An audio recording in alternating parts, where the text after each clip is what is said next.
Rajamba Yanda, Zoba Sanje Ribada Shasun Demba Devaration, Jidin Chamba Jivon de Kano Java Tada Menanje Demba Sanje Jumden, Bejawa Shaja Dubama Shazen, Cheda Jazu Shavun Demba Jumden and Dijin, Rajamba Yanda Banzoba Sanje Ribada Shasun, Devaration Jidin Jamba Jivon de Lana Mevan Hada Menanje Demba Sanje Jumden.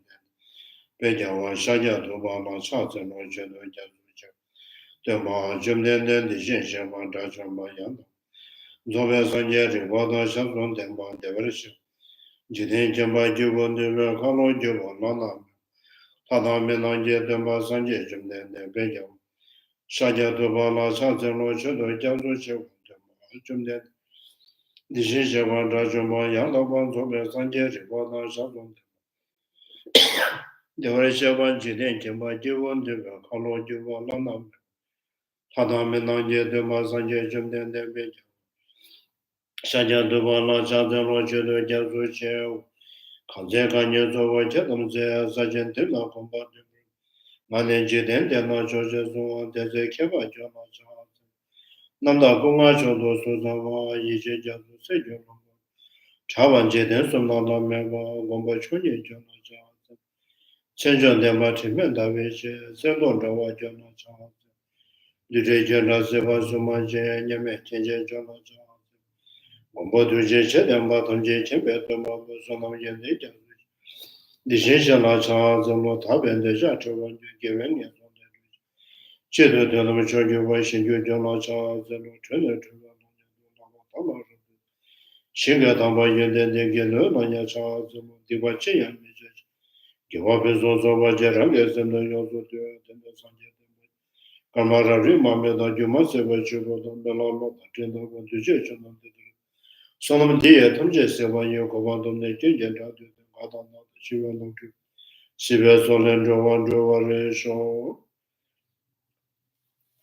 to the teacher, the blessed one, the one on view, the word destroyed, the completely perfect, fully awakened being, perfect in knowledge and good God, Sugata, Lord, supreme guide of beings distributed, teacher of gods and humans, to you the completely clear, the blessed one, the glorious, the conqueror, the subduer from the shadow. I prostrate me, to the teacher, the blessed one, the one gone beyond, the full destroyer, the completely perfected, fully awakened being, perfect in knowledge and in good conduct, Sugata and Lord of the world, supreme guide of beings to be changed, teacher of gods and humans, to you, the completely and fully awakened one, the blessed one, the glorious conqueror, the subduer from the Shakya clan, I prostrate make offerings and go from refuge. To the teacher, the blessed one, the one gone beyond, the foe destroyer, the completely perfected, fully awakened being, perfect in knowledge and good conduct, Sugata and knower of the world, supreme guide of beings to be tamed, teacher of gods and humans, to you, the completely and fully awakened one, the blessed one, the glorious conqueror, the subduer from the Shakya clan, I prostrate make offerings and go from refuge. To the teacher, the blessed one, the one gone beyond, the foe destroyer, the completely perfected, fully awakened being, perfect in knowledge and in good conduct, Sugata, knower of the world, supreme guide of beings to be tamed, teacher of gods and humans, to you, the completely and fully awakened one, the blessed one, the glorious conqueror, the subduer from the Shakya, prostrate make offerings and go. When all supreme among humans, you are born in this earth. You faced out 7 strides and said, I am supreme in the world. To you, O wise then, I prostrate, with pure bodies, formed supremely pure, wisdom ocean like a golden mountain, fame that blazes in the 3 walls, winner of the best, to you I prostrate. With the supreme sign, face like spotless moon, color like gold, to you I prostrate. You are immaculate, the 3 walls are not, incomparably wise one, to you I prostrate. The Savior having great compassion, the teacher having all understanding, the field of merit with qualities like a vast ocean. To you, the one gone to deathless, I prostrate. The purity which makes one free from attachment, the riches which frees from the Lord, the sublime pure reality, to that to diamond them which which passes passes all posture. those Those are who are liberated liberated also will also show show the the path, path to liberation. the The holy holy group qualified qualified with with realization, realization, who are devoted to the moral precepts. To you, the sublime community intending virtue, I foster. Do not commit any non-virtuous actions. Perform only perfect virtuous actions. Subdue your mind thoroughly. This is the teaching of the Buddha. A star, a mirage, a flame of a lamp, an illusion, a drop of dew, or a bubble. A dream, a flash of lightning, a cloud. See conditioned things as such. Through these minutes, we sentient beings obtain the rank of all seeing. Subdue the foe of false, and be delivered from the ocean of suffering, of aging, sickness, and death. Sanje Jala Sanje Jala Chaju Bada Dane Jazu Jaya Dane Jazu Jibu Sono Dola Pinche Sanje Juba Sho Sanje Jala Sanje Jala Chaju Bada Dane Jazu Dane Jazu Jibu Sono Jaya Dola Pinche Sanje Juba Sho Sanje Jala Sanje Jala Chaju Bada Dane Jazu Jaya Dane Jazu Jibu Sono Jaya Dola Pinche Sanje Juba Sanje Jala Sanje Jala Chaju Bada Dane Jazu Jaya Dane Jazu Jibu Sono Dollar benches on your ratio. I go for reputation, refuge tell and them time right to to the the Dawn merit created by practicing giving. I shall quickly obtain stated for the benefit of the I go for refuge and tell them right to the Buddha, the Dharma, and so through the merit I create by practicing giving and other perfections. May I quickly attain the state of Buddha. I go for refuge and tell them right to the Buddha, the Dharma, and so through the merit I create by practicing giving and other perfections. May I quickly attain the state of Buddha. Tamje Jama Laja, Zaman Deda Sanje Jumden and then the Shishivan Jama Yato the Rajavan Jiden Jama Juvan, the Vakano Juma, Lada Mema Hada Medan Judum. Sanje Jumden, so on the Shishivan, Sonanda Vidu, Kivetsavan, the Machu. Severa Dujama Zonan Jeder and Jia, Beja Sabana Jedu, Chana Jemedo, Jurim, Tona Miduma. Tevemeva na Loma go share of Sigimedu, Dona Zebama, Sinjatan Jija, Champions of Jaya. Pavagazana Jevanya, they were trying to draw on Jedi, Jepadam, Povasan Jimiju. Sona Bardavayan, Baguja, the Chomish, Bogutumba, the Vata, the Suda, and Yamama.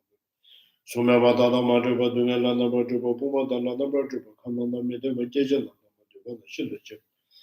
Yozo don't want to learn about Juba Sibalaya to what you want to give a Yozo to whatever the Majuma Tata Juba Sanjay Jundani. Ishelania Vanya, development of Yana Vanjatana, Subjatam Jella Zubesama Shuba. The Dania Sanjay Jundani, which you in the Yanda Vanamazu, the Vision of Tomango, Teresa, but Sindus and Bomandeba Yozo over Yozo Tabayo Chavanya, Altabama, never but teacher of Never. The Tom of the Yoga Josu and Gajuba, Jundani Yana was a bit should one of the Medova Vision, the one of the Mataba, Juba, whatever she became, the never Juba, Tubaju. Tamaja was a Juba, Charger was a Juba, so much a bit, she years of Juba. Good one, Jimena Zujuba Chembo. Kangea to Zenyazuna Davata, Japan, and Vision to Kodam Tella, Charles.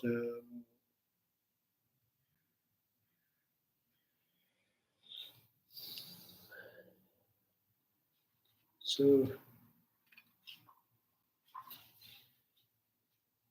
each page, which one?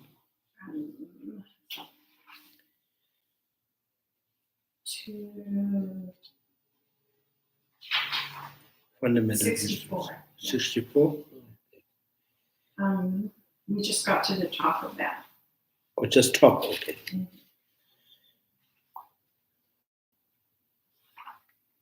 Maybe I'll just read from this.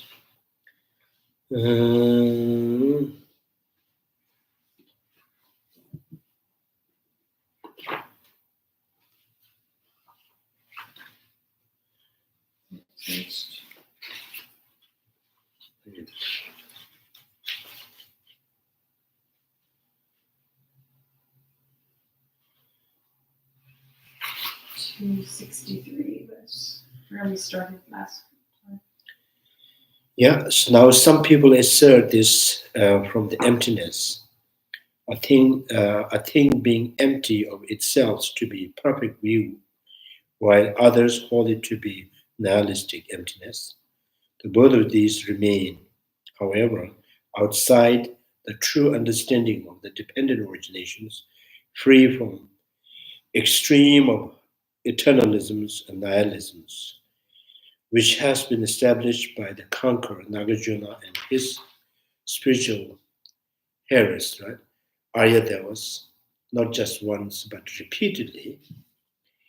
In particular, those who assert that entire reality or conventional truth must be established as empty of themselves and assert this from the emptiness to constitute nihilistic emptiness are utterly incorrect.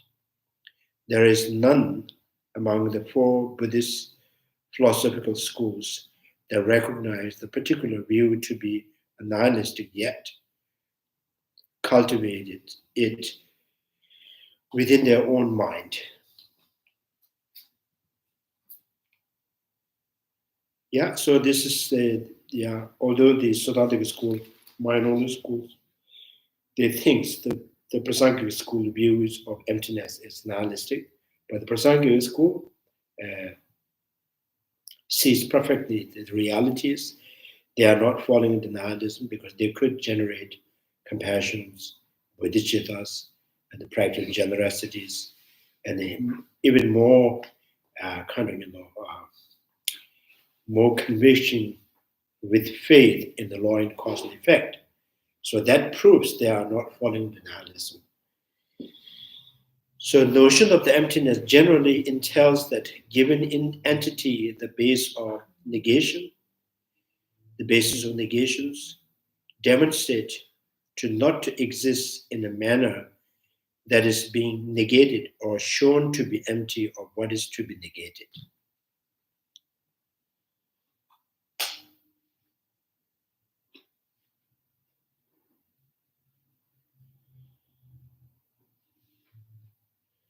So the notion of emptiness generally entails that the given entity, the basis of the negations like form or feeling or smell or textures, is demonstrated to be exist in a manner that is being negated. So demonstrated to not exist in a manner that negated. So Prasankhya school says we negate only intrinsic nature of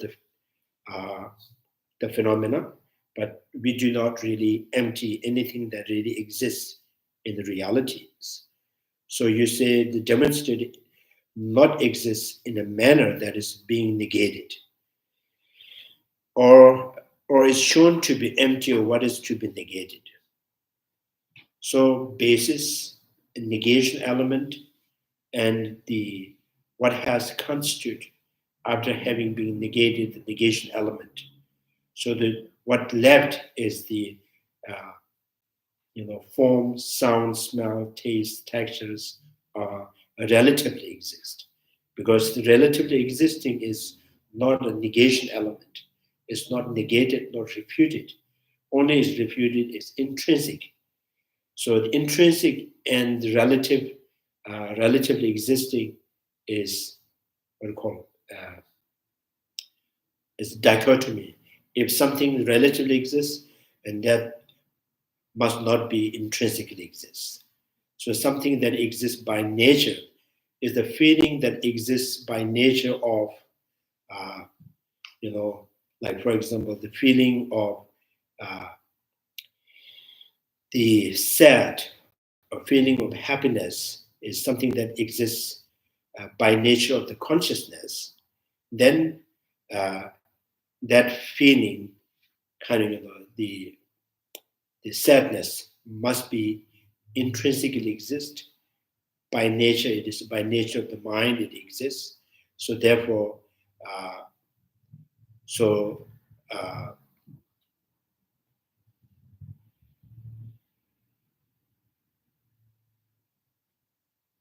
So yeah, I think by nature there is sadness that's happening. By nature of the mind, the sadness is existing. So then there's no way you can eliminate the sadness within the mind, because the nature of the mind, from the nature of the mind, there is the sadness, the happiness.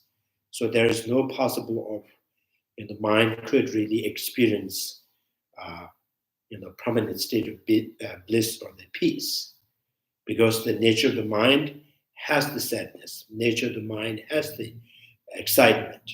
It excited. It by nature is excited. It should be excited forever. By nature, it is sad and should be sad forever. Right. So similarly, the color, the sound, smell, all of them, uh, the color do not exist by nature of the light, by nature of the space, by nature of the sense power. So it's only this. This is the manner that is being negated. The manner is in what manner you are negating. So you are negating that color that do not exist in a manner that is by nature or intrinsically. So, so then the empty of what is negated is a negation element. Uh, this much is the sum. This much is the same for all forms of emptiness. So this is the emptiness, means emptying negation elements which is never really exist, but out of ignorance, people tend to conceive that form, sound, smell, taste has some kind of intrinsic nature. So that misconceptions, apprehended object with misconception has negated or refuting. So yeah, so the same. So this much is the same for all forms of emptiness. It is, however, the emptiness of the phenomena in the sense of being devoid of existing by virtue of intrinsic characteristic that constitute the true meaning of things being empty of their own essence. Truly existing. Uh, Sometimes it says, if things do exist relatively, but the relatively existing that kind of tend to deceive the mind as an intrinsic or by virtue of the intrinsic characteristic, then that conventional realities is a deceptive. That's why it's deceptive, and it is also infallible. Laws, deceptive. So all other forms of emptiness do not constitute the emptiness of things' own essence. Here is the reasons, as long as the impact of having established the emptiness of the first type, intrinsic emptiness. If you when you empty the intrinsic kind of intrinsic nature, or intrinsic nature or inherent nature, when you empty that by means of valid cognitions, remain undiminished. When the mind that is understands the emptiness of the intrinsic natures remain within the mind impact, there is no possibility at all during the period of reifications of that base to arises through grasping a true existence. So reifications means what you negated through reasonings, and then that very mind, the wisdoms that having impact in your mind, during that time, there is no reappearing of the grasping a self or grasping a truly existence on a phenomena.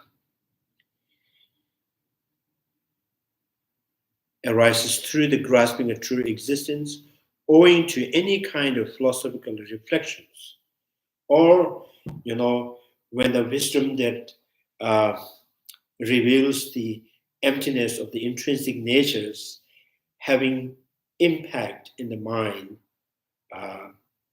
So there is no grasping of intrinsic existence. There is no grasping of things as a permanent. There is no grasping of things that do arises from others. So all the misconceptions, has quiet, during that period. With respect to those other type of emptiness, like mind-only school understanding emptiness. So emptiness of the phenomena, like empty of, empty of truly existing or the imputation of factors, but not the other powered natures are, emptied with intrinsic nature of the truly existence. So that type of, with respect to the other type of emptiness, however, though one may have established them through the valid cognitions, and their impact remains undiminished, there is nothing to preclude. So there's a space for generating misconceptions, the intrinsic existing of mind, intrinsic existing of the the intrinsic existing of the imputational factors, intrinsic existing of the emptiness. There's all kind of there's space enough to generate the misconception again. So there is nothing to preclude this, because emptying permanent I is not precluding, self-sufficient I, grasping of intrinsic I. It's not precluding. When you realize the empty of intrinsic nature of the phenomena, for example, empty of intrinsic nature of the color, there is no space within the mind to generating any kind of misconceptions about, self being permanent or intrinsically exist, or things do arises from others.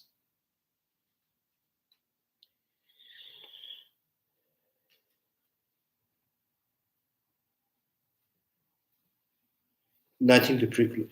During the same period, reifying things as a truly existing as real due to philosophical speculations.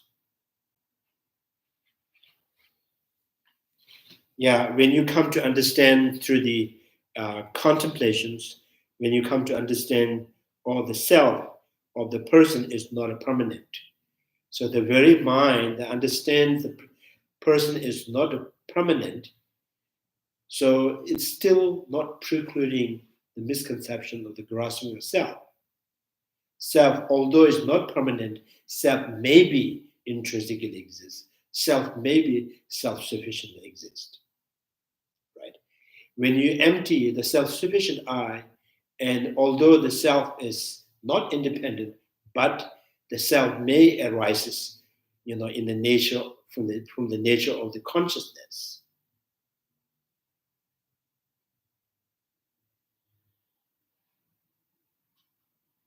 Like you say, there, for example, if you see someone, there's things that are coming towards you from when you see that from very, very far, from very distance, something coming, but you could already recognize what is that thing that is coming. Is it a dog or the person? Right.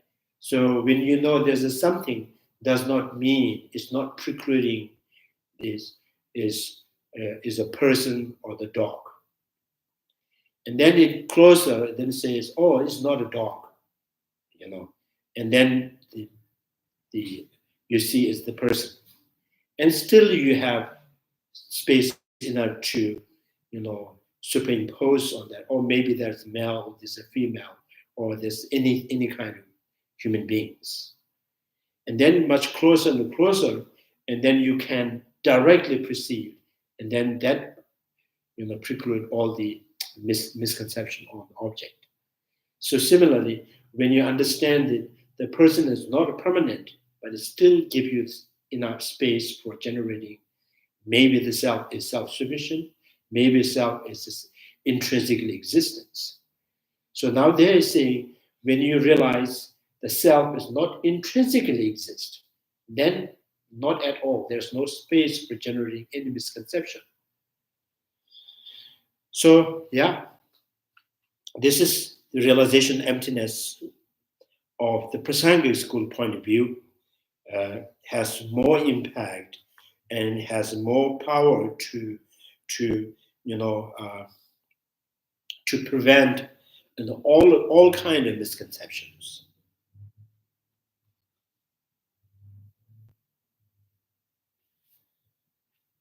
Yeah, I said that again. Yeah, for example, in the freeway or there's a the freeway when the president is coming and all the trucks and the local car is stopped, right?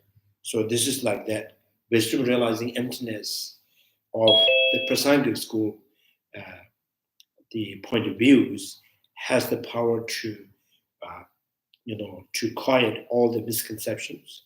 Wisdom realizing emptiness of the Mainoni school point of views, Siddhantika school point of views, it is giving enough space for the another misconceptions.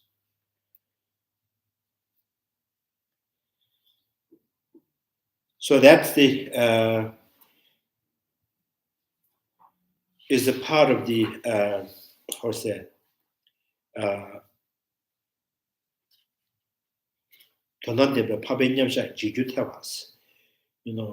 Wisdom realizing emptiness is not emptying anything that really exists.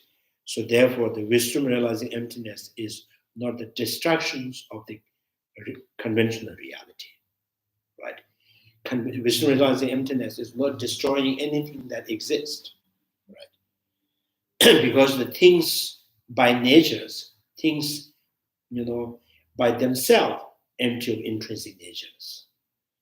Once you reveal that kind of this reality, that has enough power to prevent all kind of misconceptions. So then the second consequence is the conventional truth would withstand reason analysis.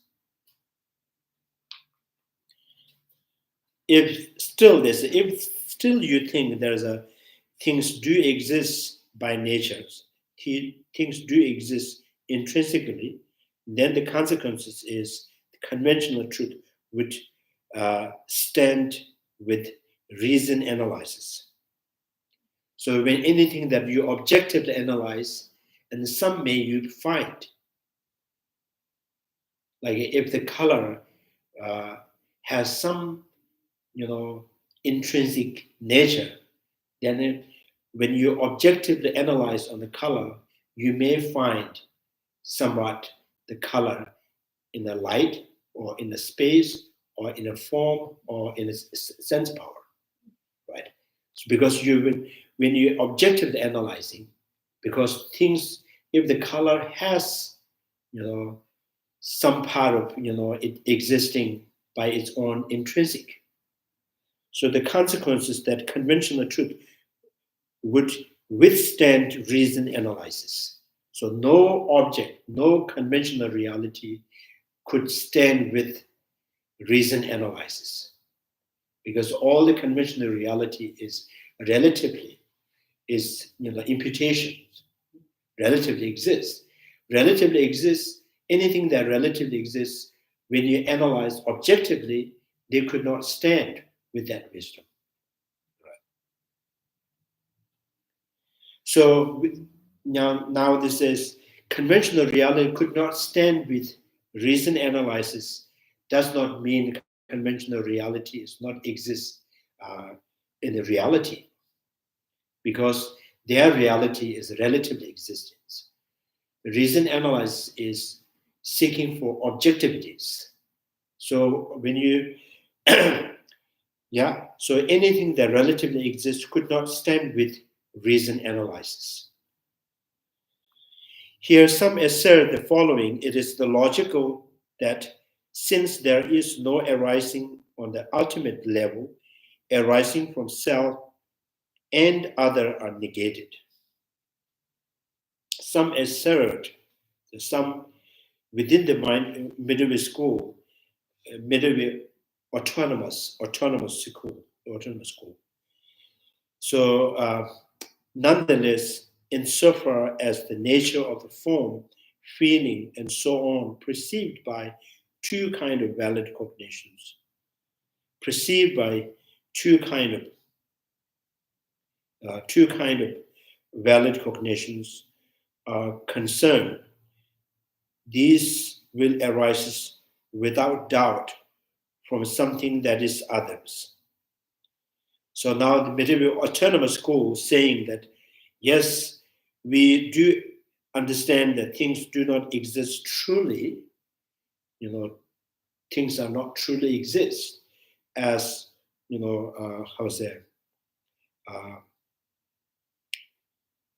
by essence of their independent nature, but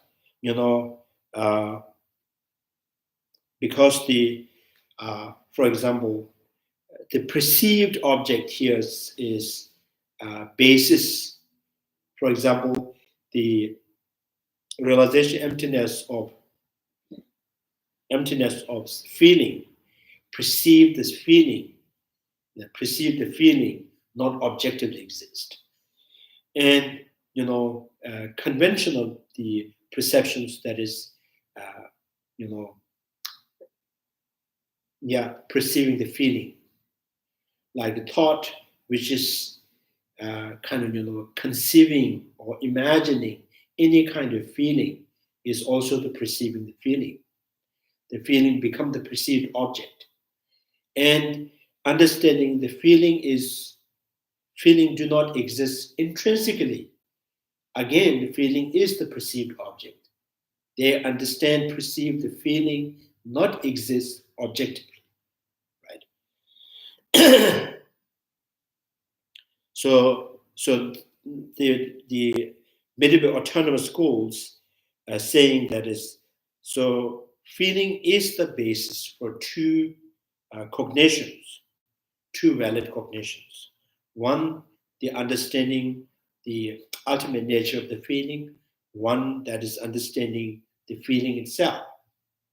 So therefore, if the feeling is conventionally exist, and the feeling born from others must be relatively exist, must be the reality. For if one does not accept this, how can one speak of the true truth? So there will be only one truth. Therefore, this is arising from other does exist. So medieval autonomous school. So they almost like saying, if you accept the conventional reality is the reality, and then so the born from others is also conventionally reality. So the born from other must be exist in the reality. If the born from other is not reality, and you have no conventional realities, and you have no true truth, you have only one truth, ultimate truth. Those who argue in above manners, given that they appear to accept the absence of arising on the ultimate level, but assert arising from others on the conventional level, are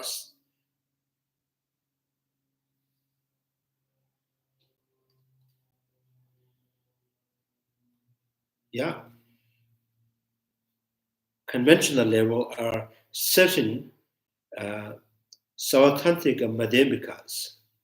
Is that the same as the autonomous? Yeah, medieval autonomous school is Sautrantika Madhyamika.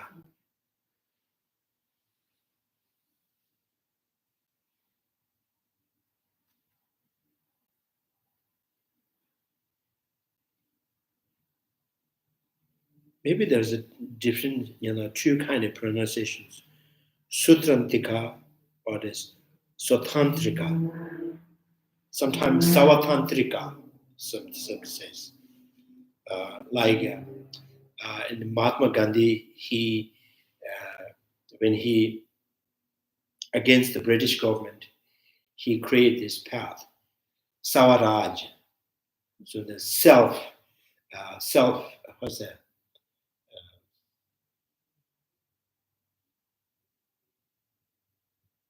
Self-service or something, he created this kind of the idea that all the Indian must be, make their own clothes, and they, the food from their field, and not to buy from the British kind of stores and shopping.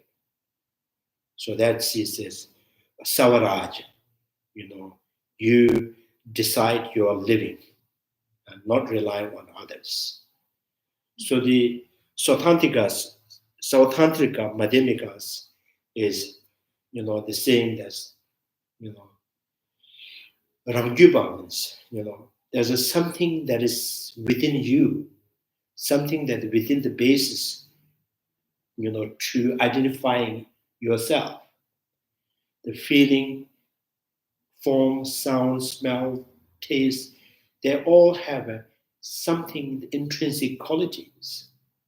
So something that is identity arises from itself.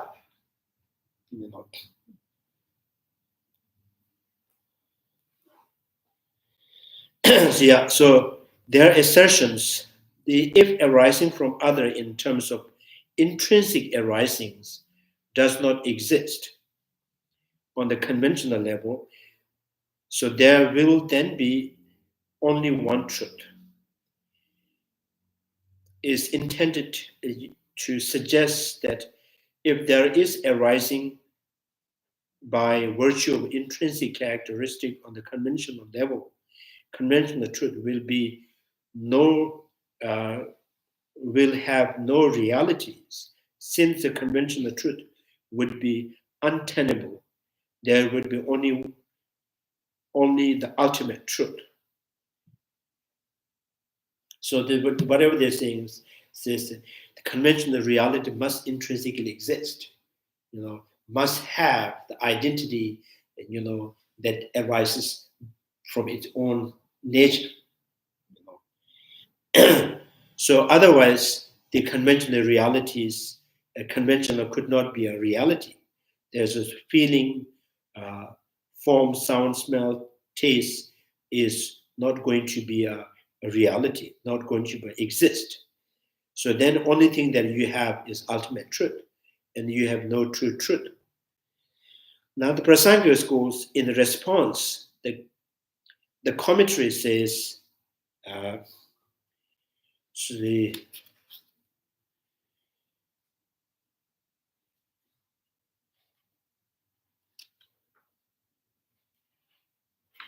commentary says, from the point of view of ultimate truth, there are not true truth. There are not true truth. For we find the statement such as following in the sutras, right? O monk, this truth, the ultimate truth, is only one. It is nirvana, a reality that is non-deceptive. All conditioned things are false and deceptive. So the Prasangika school, the way they respond, so first they says, yes, you are right. And what do you mean by that? Yes, you are right. So yes, you are right, because you are pointing out the ultimate truth is only one, which is non-deceptive. So then the Prasangika says, yes, that's very true. Even in the sutra, that says, O monk, the truth, the ultimate truth is only one. It is nirvana, the reality that is non-deceptive, and all conditions, things are false and deceptive. So in terms of infallible, valid and infallible or non-deceptive, in terms of that, there's only one truth. So conventional truths are not non-deceptive truths. So the meaning of this statement is this: given that non-deceptiveness is what is the mean by truth, our view Chandrakirti himself uphold it is the true, that ultimate truth alone is the true in the sense of being non-deceptive. The Chandrakirtis respond, you are right. The phrase from the point of view of the ultimate truth indicate that within the perspective of seeing suchness, there is no duality of the conventional and ultimate truth. So ultimate truth and the conventional truths are not two different things. So within such perspective, the Buddha has spoken of only the ultimate truth. The truth that is the ultimate to be ultimate truth, that within such perspective, there exist, right? There exist. No conventional truth can be understood by this statement, that conditional things are false and deceptive. To summarize the meaning of the above commentary, the passage, where phenomena to exist by virtue of intrinsic characteristics, conditioned things would not be established as a false and deceptive. If that is the intrinsically exists, and then conventional reality or the conditioned phenomena are non-deceptive, supposed to be non-deceptive. The condition would not establish as a false deceptive. And without conventional truth, there would be no true truth again. In contrast, when there is no existing by virtue of intrinsic characteristic, both conventional truth and ultimate truth become possible. Based on the sutra, the citations above the state that nirvana alone is a true, while other conditioned phenomena are false. The thought might arise that although the conditioned phenomena do not exist by virtue of intrinsic characteristic, nirvana, the ultimate truth, must exist by virtue of own intrinsic characteristic. But sutra itself defines the truth being referred to here in terms of non-deceptive, and not in terms of existing by virtue of characteristic. So the true truth does not mean, both truth are existing by virtue of their own intrinsic, by virtue of their own characteristic. Furthermore, from the statement that all conditioned things are false and deceptive, two, we can infer that the meaning of the truth in the sutra citations is that of non-deceptive. In his commentary on 60 stanzas 2, Chandrakirti explained how, unlike conditional phenomena, which deceives the childish being through appearing in a false manner, nirvana does not deceive beings by appearing thus. Hence, he explained that nirvana is said to be true while others remains untrue. So the distinctions between the truth and untruth here must, right? Untruth here must therefore be drawn in the sense of being non-deceptive and the deceptive. Chandrakirti commentary on the 60 stanzas elsewhere make a statement to the effect that nirvana is true on a conventional level. There, the meaning is that nirvana's status as the ultimate truth is to be posited from the perspective of conventional truth. It is not the Chandrakirtis accept nirvana to be conventional truth. So the conventional truth is the means by which one enters the ultimate truth. Then just as one entertain conventional in the everyday world without probing into whether things arises from self or another's. The Madhyamika accept the conventional truth in the same unanalyzed manner.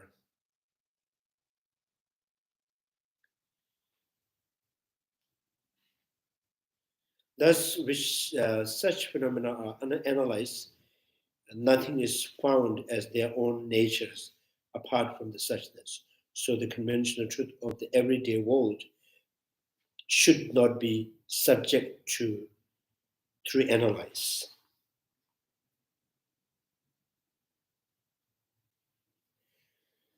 So it will disappear. It would, the conventional truth is once it says any conventional truth relatively existing is when we objectively analyze, nothing could stand with that reason. Nothing could stand with that wisdom. So everything will be dismantled or disappears, shy away, because things do not exist, intrinsically. So the absence of intrinsic existing is the nature of the conventional truth. The ultimate truth is the ultimate nature of conventional reality, conventional things.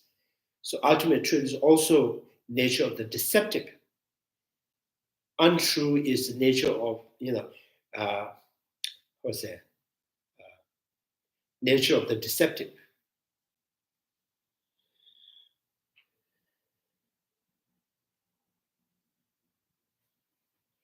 Like in the mind-only school, this mind-only school, the Prasangra school, this is we accept the lie that is reality. Lie is the reality. Lie is the condition of phenomena. A magicianal object or magicianal phenomena also exists reality. So the untrue of the magicianal or untrue of the lie is the ultimate nature of lie. Untrue of magicianal phenomena is the nature of the magicianal phenomena. So therefore, objectively analyzed, and both could not really stand. So ultimate truth or the conventional truth, both are objectively not exist, intrinsically not exist.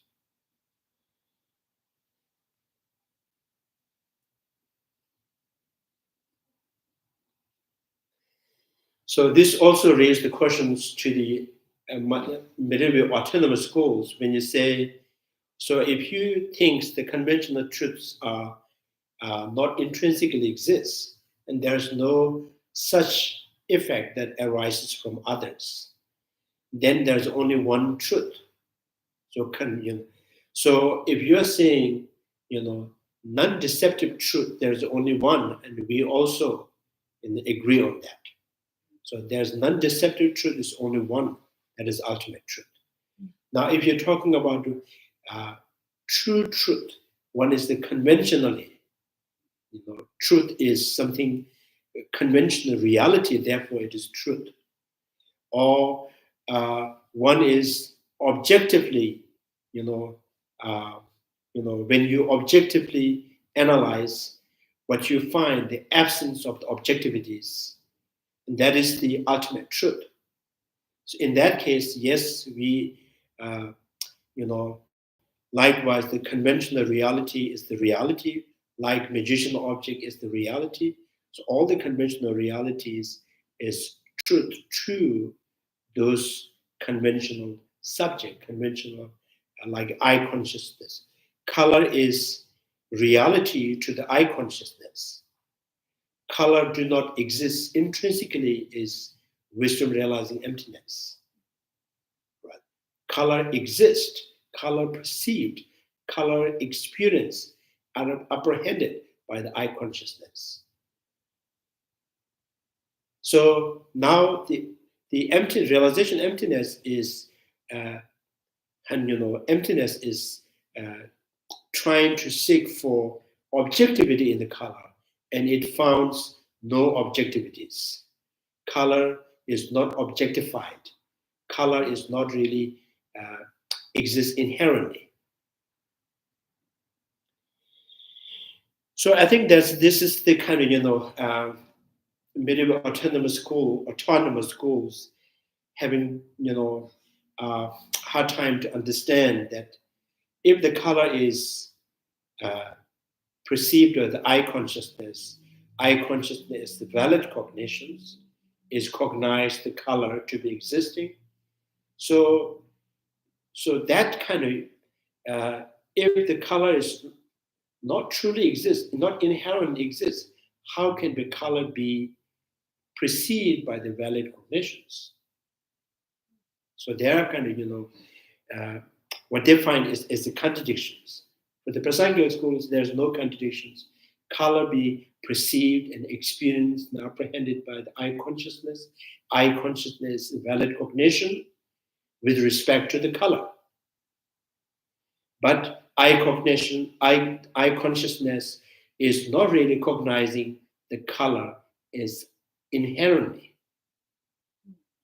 The color is just simply it appears to the eye consciousness that the way the color is relatively exists, that appears in the experience apprehended by eye consciousness. Eye consciousness simply is the color. Eye consciousness is not realizing or perceiving color is, intrinsically exists. Color is intrinsic in light. Color is not, intrinsic in space or the form of the sense power. Eye consciousness has nothing to do with how the color exists. Eye consciousness, the only concern for yes, color is exist.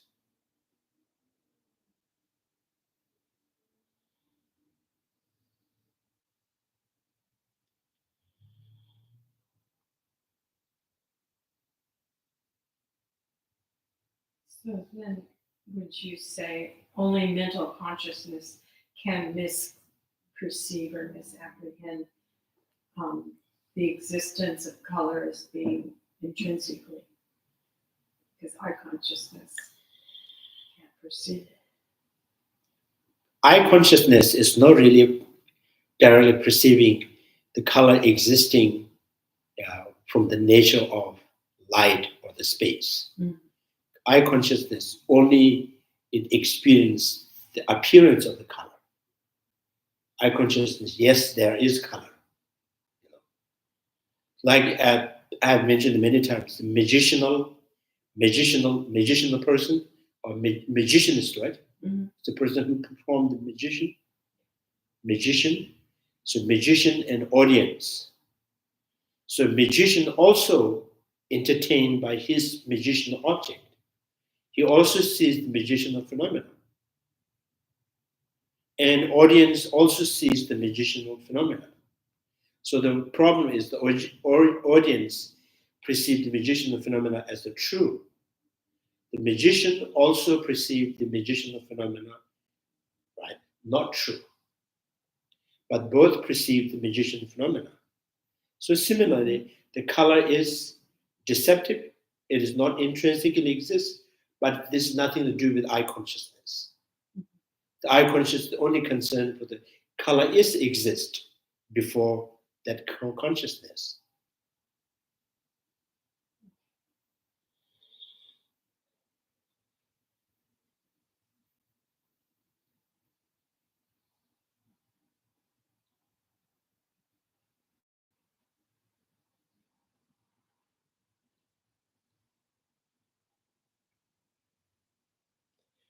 So yeah, this is the Shantarakita's, Baba Vivek. So they find it's very, very, it's not easy to understand. They they don't really see this is digestible. If the color is perceived by the eye consciousness, and the eye consciousness is the valid cognitions with respect to the color, then the color must be inherently exist. This is what they think.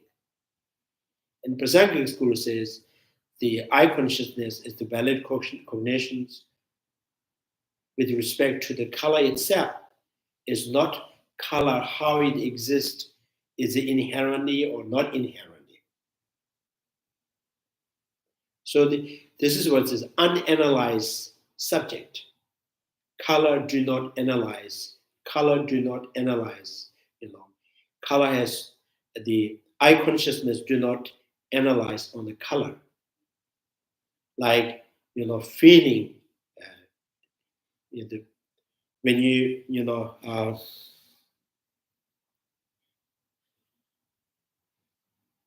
When when the hand touches the fires and feels the heat from the fires, the body consciousness cognizes the heat. But body consciousness is, not analyzing or not really how the heat is. Heat is inherently exist or not exist.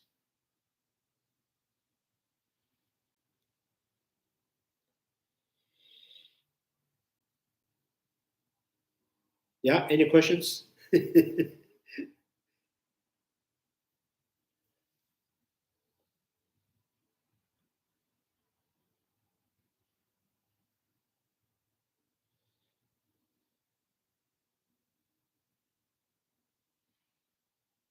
So I think the same, maybe Baba Vivek and Chandrakita may says, so if you are saying that eye consciousness is the valid cognition with respect to the color, only the color, right? Only the color.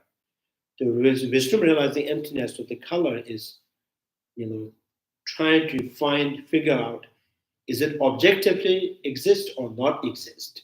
So then the wisdom realizing understand color is not objectively exist. So the not objectively exist absence or objectivities of the color, that wisdom, and not against the eye consciousness. So now the Baba Vivek and the Chandrakita may says, and how about audience mind of the illusions? Audience mind of illusion. Do you still says with respect to the illusion itself is the valid? So the eye consciousness, the ear consciousness, listening the lie. So do you still say your ear consciousness is non-deceptive with respect to the lie itself?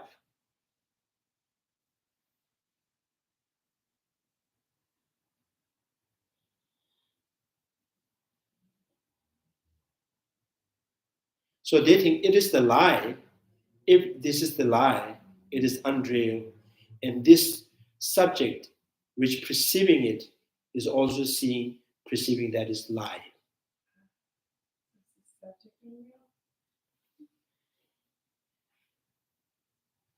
So, if the color is lie, the color is unreal, the eye consciousness cannot be valid with respect to the color.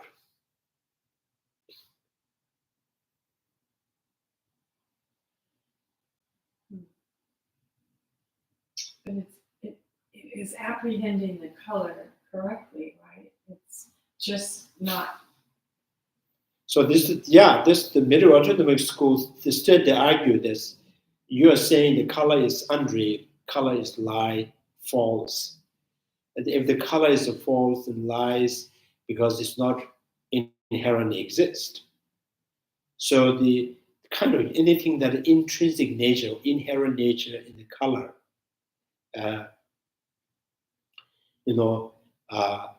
if that is the lie, and the eye consciousness is cannot be a valid cognition with respect to the color. It's not a valid. That what you're seeing is the deceptive.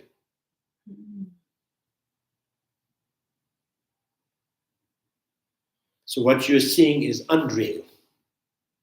So what you're seeing in unreal is how can you be the valid with respect to the unreal or lie?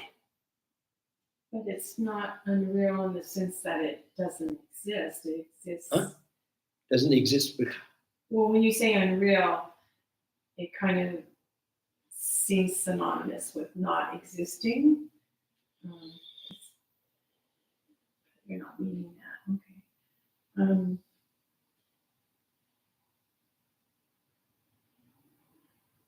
But we just said our consciousness can only apprehend color. It can't apprehend.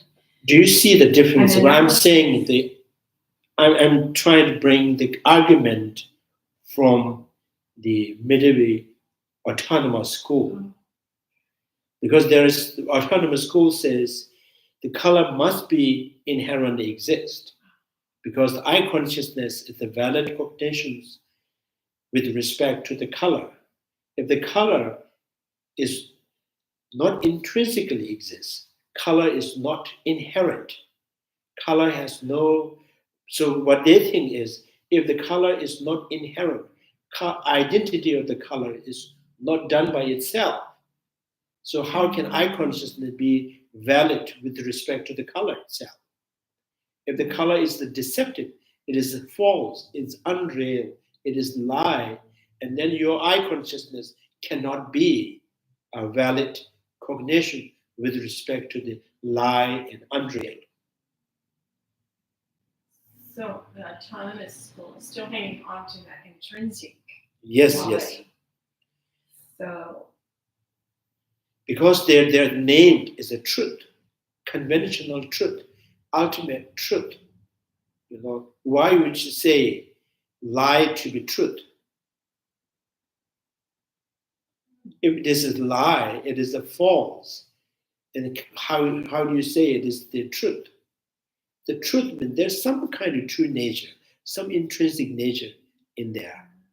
If there is no, intrinsic nature at all, and it's totally lie, and then how can be, any kind of consciousness being valid with respect to that?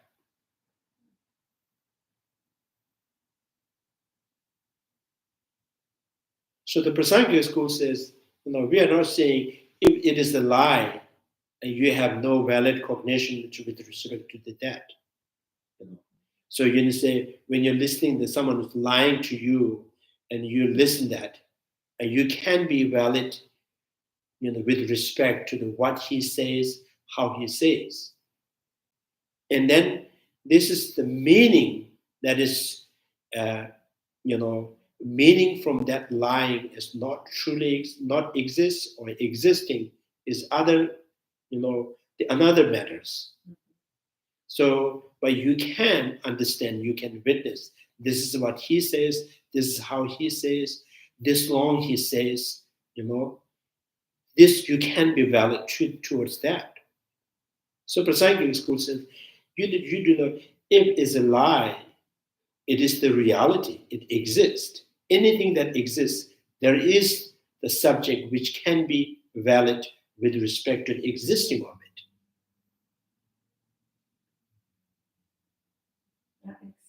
Yeah, they both make sense. Yeah. So the autonomous school is just saying if it doesn't exist intrinsically, there's no way it can be valid. So there is no, it's the all conventional truths. Conventionals are lie and false and deceptive, and it is not intrinsic. So the meaning, the intrinsic for the medieval, the autonomous school is, identity. So identity is something that they do possess the identity. They do possess the kind of real nature from that object side. So the Prasangic school said there's no identity at all from the object side. So then the autonomous schools have hard time to digest that kind of things. So no identity at all from the object, and recognizing the things with identities. And how can that be possible?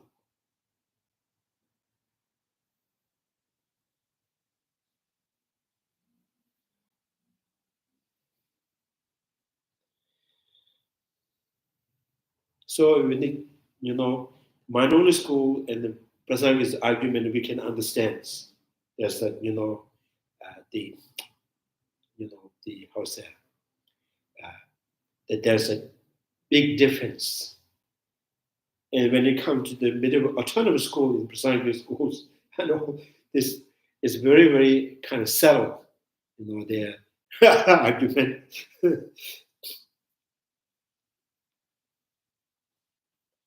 So the identity of the color must be there within the color. So the Prasangin school says the identity of the color do not exist from the color itself. So the human beings, the human identity with the human beings, the Prasangin school says identity of human beings do not exist from the human itself, do not exist, which means so there is no identity of the human being from the body, human being from the feeling and the perceptions of each perception, eye conscious, nose conscious, tongue consciousness. There is no human identity in the body, or from the perceptions, from the feelings, from the thought, from the mental formations. Because the Prasangin school says there is no any illustration of human being or human being's self in human's eye consciousness, human nose consciousness, tongue consciousness, body consciousness, and the body and the feeling and the perception, discrimination awareness. And then if there is nothing from the five aggregates, anything that could be arises, that could be exists from the basis of the five aggregates, human being as a human identity, and how that human identity is intrinsically exist. So Prasangin school says, therefore, identity of the human being, human self, is given by the thought and the letters, the languages, and created. So, now if this all given by, is projected from the language and the thoughts, so does that mean the human identity is, not exist at all, right? Not exist at all apart from the thought and the languages.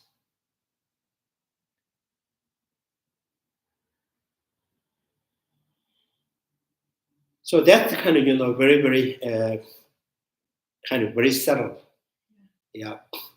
So the Prasangin school says we are not saying human identity is reality, therefore it must exist within the language or within the thought, or if not, it has to be exist in the human aggregates. We are not saying the identity of the human being is not in language, not in thought, not in aggregates. So that's the understanding of the relatively. East, west. Look at the east because this is the west. That's why you recognize something as east. So there's nothing from the place to be identified as the east. So there's nothing from there, from the basis, but still you still recognize this is east because you have known that side is the west. Right? So if there's nothing, but you still can recognize, and that is the way you're cognizing the east direction of the east direction, so east side, right? East or the west. Why can you recognize the color? There's nothing from the object, but relatively.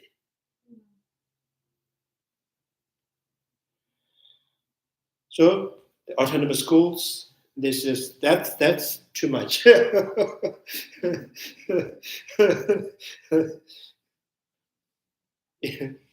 So it kind of like driving them crazy. So and then I have nothing to say. You know, reality is not really exists. The reality is no longer reality.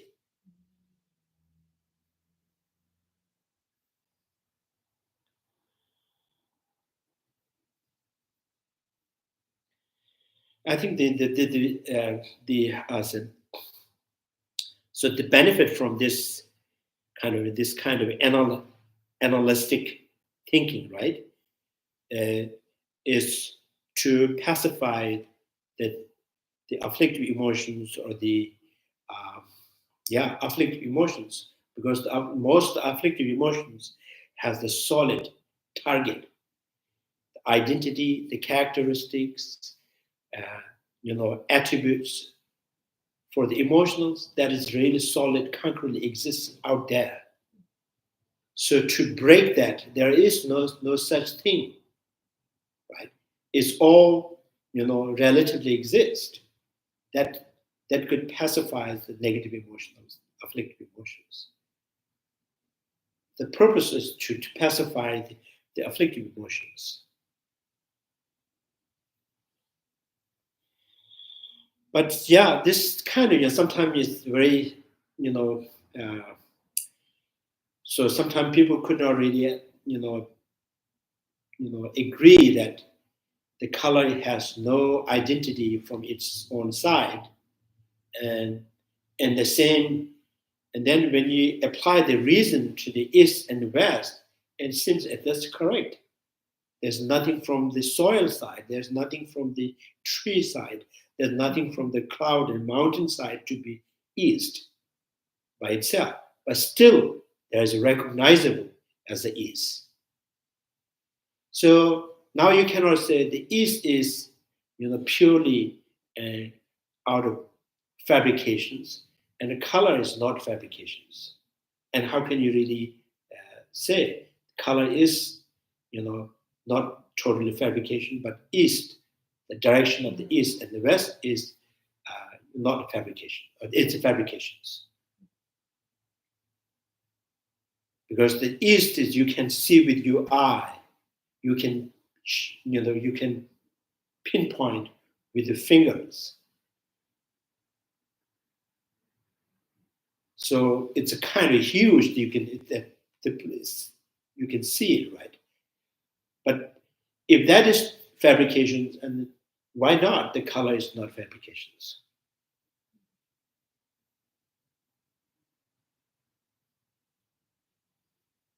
So that's why the autonomous schools are very uh, afraid of falling into nihilisms.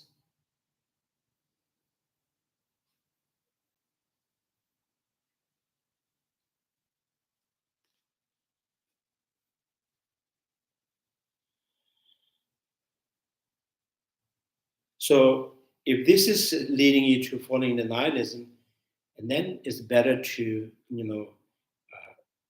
have some kind of solid target, inherent natures. And then if that is the autonomous school and the minority school, their understanding emptiness is still too subtle. And then it's better to hold the non-Buddhist schools, there's Atma. So that you can just go back, you know.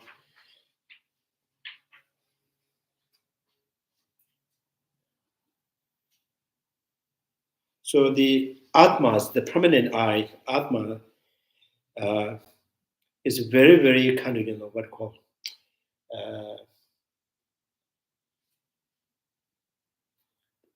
there is a very poor reason, very weak thinking of existing of the Atmas. So Atma is independent and pervasive and unity and permanent. And why? First, it is independent. The body, like sick and die, born, is not going to change at all to the Atma. and negative karma, the positive karma is also, never really brings any change in Atma. So, and why it is independent? Why it is independent? Because it's not the body, it's not the feeling, not the perceptions. It's not the perceptions, not the body, not the feeling. Therefore, it is independent. This is the only reason, right? And then it says, oh, how about East? Is it independent? East and West is not, because it's not a body, not a feeling, not the perceptions, right? So the very, very kind of, the poor, and then because it is independent, it is never really have any changes due to the feeling, perceptions, karma, death, sick, agings. So therefore, it is the unity and pervasive.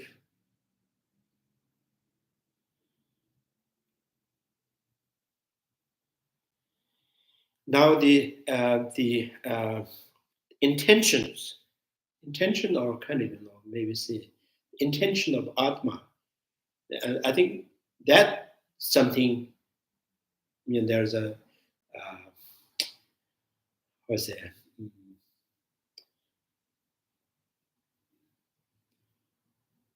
Purpose of intention. Yeah, intention Atma is the positive, because they think that every sentient beings, the every sentient being has the quality or the potential to become the Bhagavan.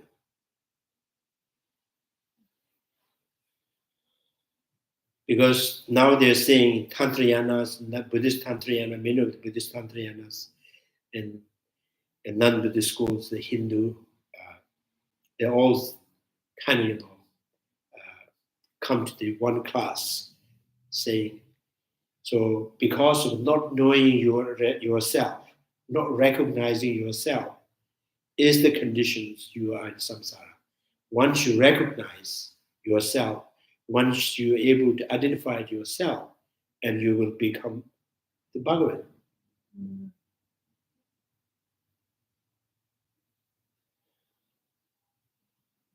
So what do you mean not recognizing is the ignorance, recognizing is the liberation?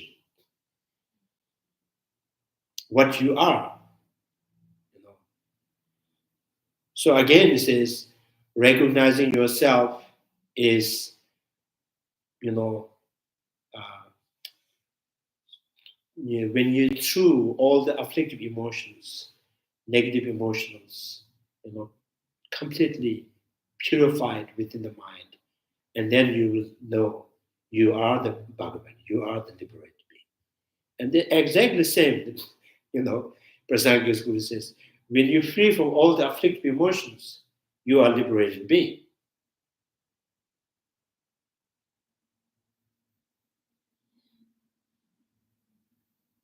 So they're all kind of, their aim is to liberate it, to free from, the cause of the suffering.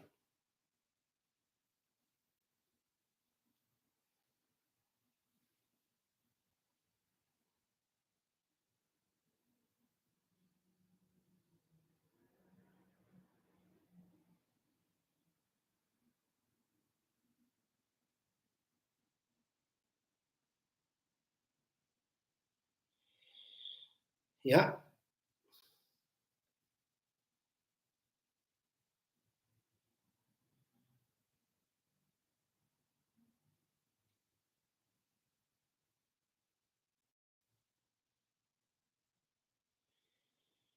Any questions? I feel this is kind of a very curious point, because this this is where the belief in intrinsic existence, and you could say from the Vedic viewpoint, they believe in self. They believe in a kind of pure essence, unfabricated, genuine, permanent, unrecognized, in contrast to the Buddhist view, which is unfabricated, genuine, non-permanent, interdependent arising. And yet, the view on this point is, if you take all that other stuff out, the difference, free of suffering. And they both have some kind of genuine view of unfabricated. But in the Vedic viewpoint, unfabricated is, like you say, the all-pervasive, the hidden, the unrecognized, and yet in the Vedic viewpoint, they accept enlightenment almost in the same way. When I start to wonder, it's like I start to say, one is not based on belief. Sometimes you can argue in some schools of Buddhism it's also based on belief, but not in the middle way teaching. But it's kind of curious to me. In some way, they arrive at the same point, despite those differences. Because it's kind of very strange in a way. Yeah.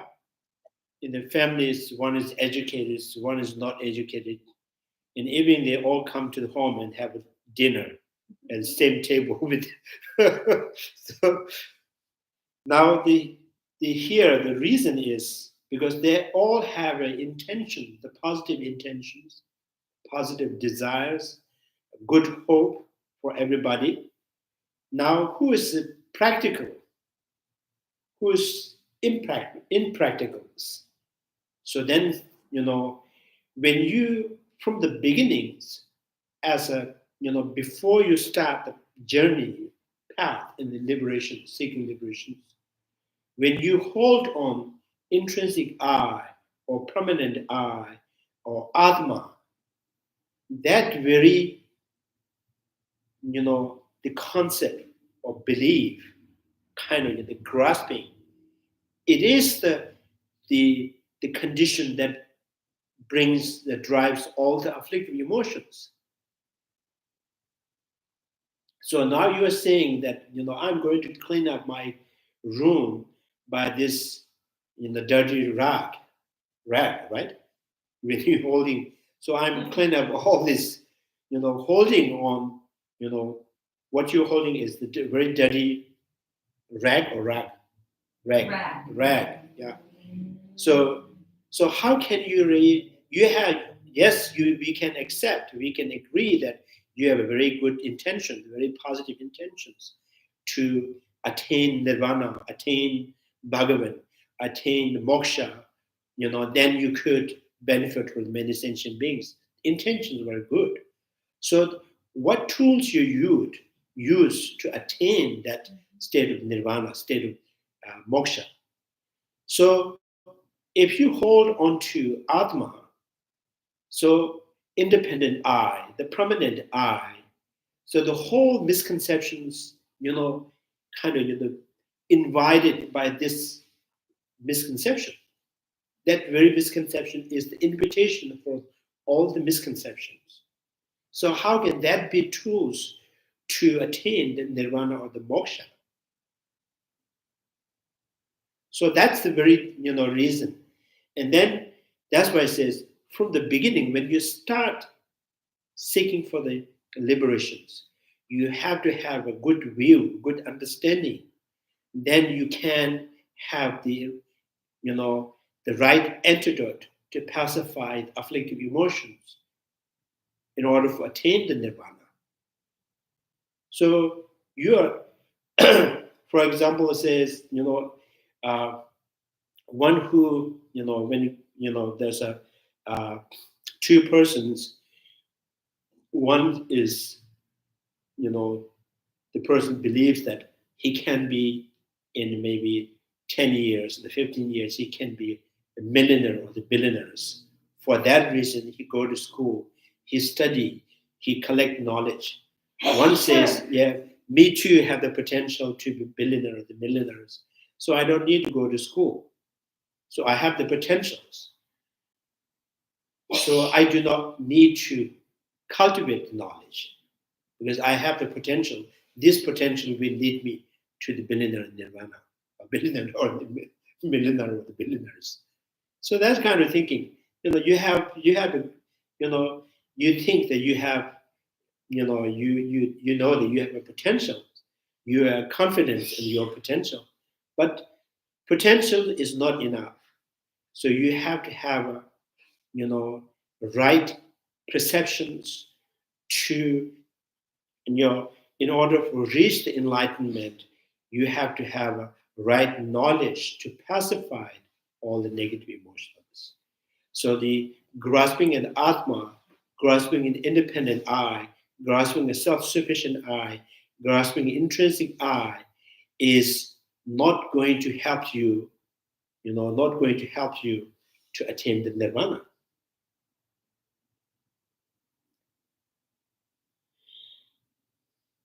So there's some, some practitioners, there are some really genuine practitioners.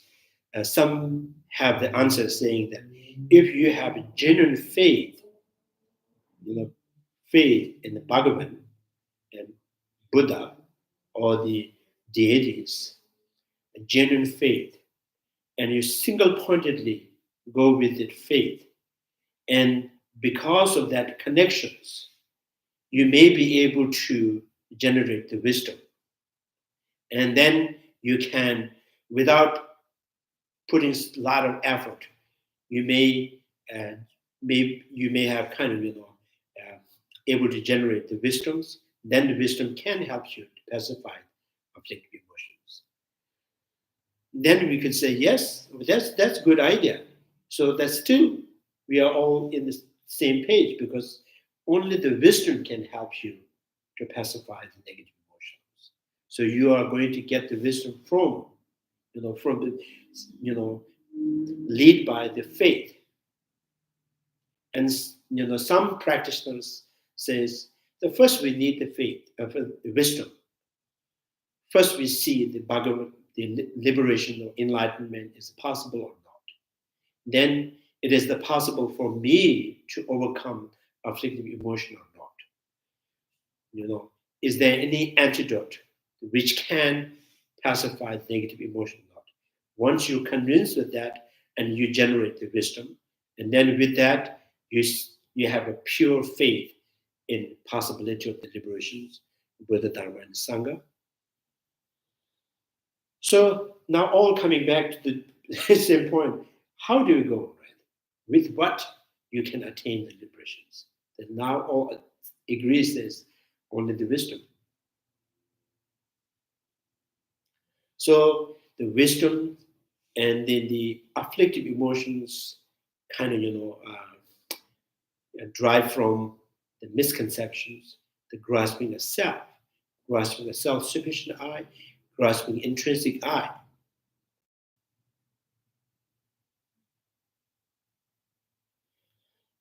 In Tantrayana, I didn't really see this in the book, but the teachers usually says that if you are mind-only school followers, and So with that, you practice continuously. Your practice will be genuine, and you may be able to turn the mindful school point of view to the present school. Because the more you contemplate, analyze, and you will be able to penetrate the ignorance.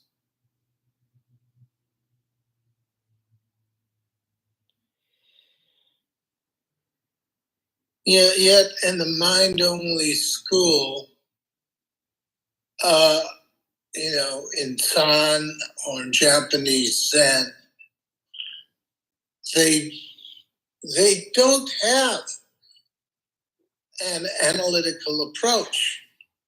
Like in Soto Zen, they focus on developing samadhi. And in Rinzai Zen, they contemplate like what is the koan method? What is the sound of one hand clapping? And I knew a Rinzai master in my early days, and they're known for they're instantaneously able to answer. Sometimes you see some of this in the ancient Indian school. Someone is about to hit. There's a story, I forget where I saw it, but someone gets very frustrated. He's about to hit the master over the head, and the master picks up. He doesn't even think about it. He just picks up a pot, and the guy and he blocks the thing. And the Rinzai master I knew, almost before you got a question out, he could answer it. And it was totally a non-rational, non-analytical approach. Mm. He was amazing. Yeah, that reminds me, talking about the 3 conditions of the disappearance of the Buddhists in India. So, in a way, from the thousands, maybe 1 or 2, find this kind of method, irrational way of generating, developing the wisdom. But 99 hundreds, so they go wrong. So the disciplines of the Buddhists in India is one, the monks kind of losing interest, this the cultivating the knowledge, and the more kind of finding the rituals, performings, and going after donations, right? That's the one reason. It's the second, and then too much, what do you call it? It's going on a show, and tantriyanas and the mantras, and then they kind of they have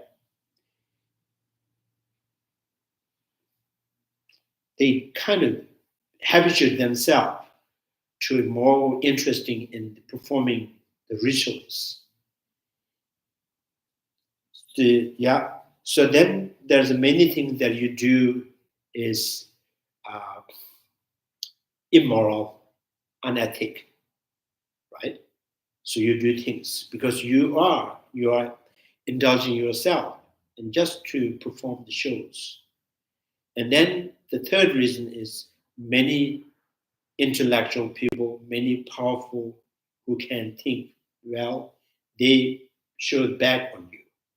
That's how Buddhism disappears in India. So we cannot say to reject there is some kind of method, the technique, some instantaneously, almost like accidentally gain the knowledge. That is, we cannot reject as a possibility.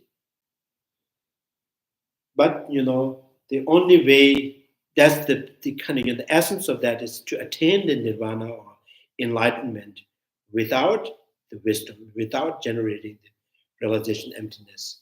It is impossible. So that wisdoms, you want to get it accidentally or or with so much effort and study and contemplation.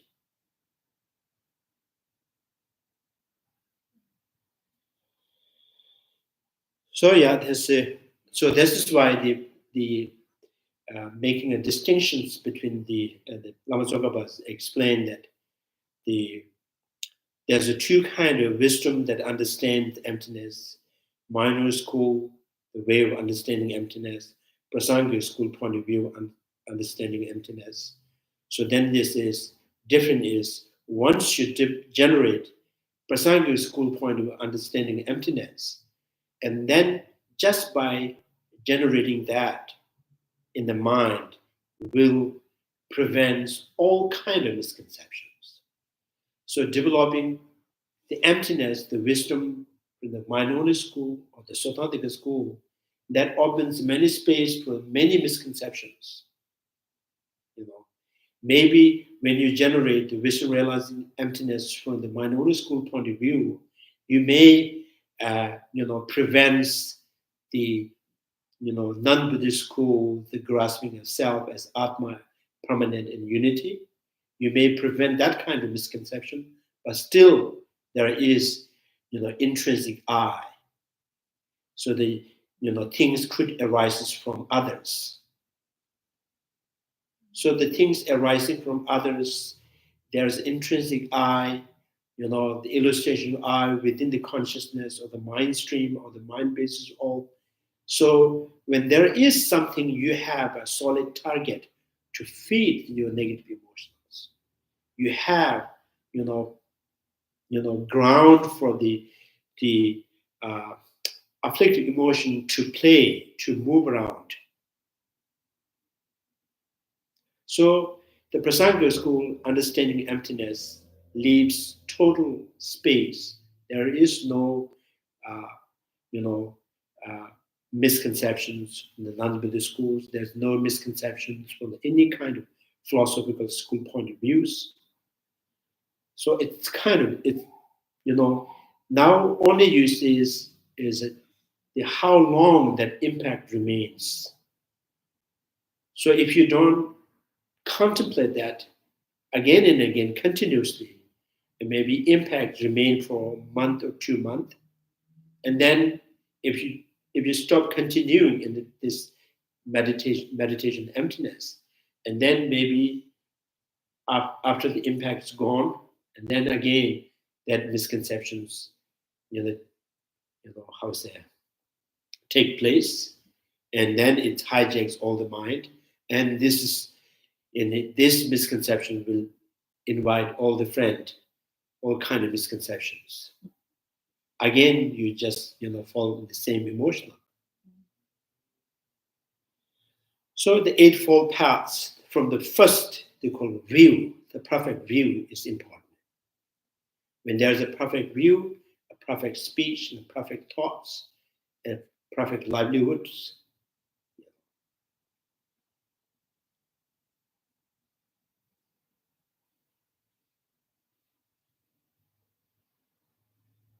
Joshua, can you talk about the difference between extrinsic emptiness and intrinsic emptiness, and where is the extrinsic emptiness?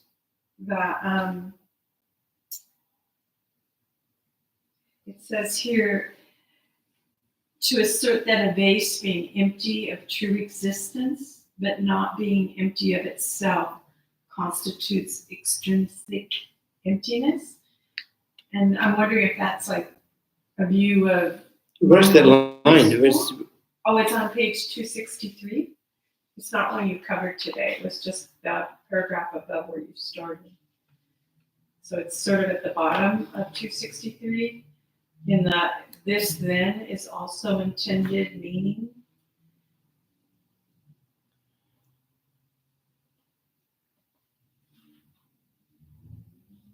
Where is the? So yeah, this then is also the intent meaning of the statement that all phenomena are empty of their own essence. Therefore, it is totally incorrect to assert that a vast being empty of true existence, but not being empty of itself, constitutes extrinsic emptiness. And is that a point of view of mind only, or? So the emptiness of the vast is saying the emptiness of the vast is emptiness of the vast means empty of intrinsic vast. Intrinsic vast. It's not talking about it.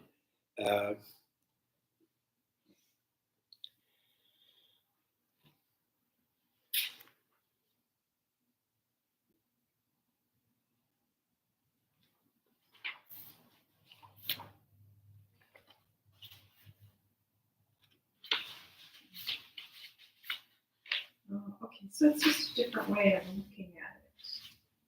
Intrinsic emptiness.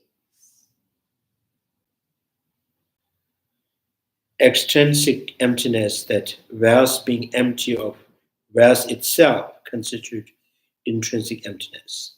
Because we've been expressing intrinsic existence, so this is like kind of different wording. Yeah, this is the minority schools, from the Prasangika school point of view, the minority school is emptiness is extrinsic emptiness. They're saying the other power natures like the eye consciousness or the what call even the misconceptions, ignorance itself is the truly exist. And what is not truly exists is the object that apprehended by ignorance is not truly exist. So your thought, which imagining tree, is a truly exist. The imagination of the true that imagined by the thought is not truly exist. So the extrinsic, you are emptying true existing on the object side, not including the subject consciousness.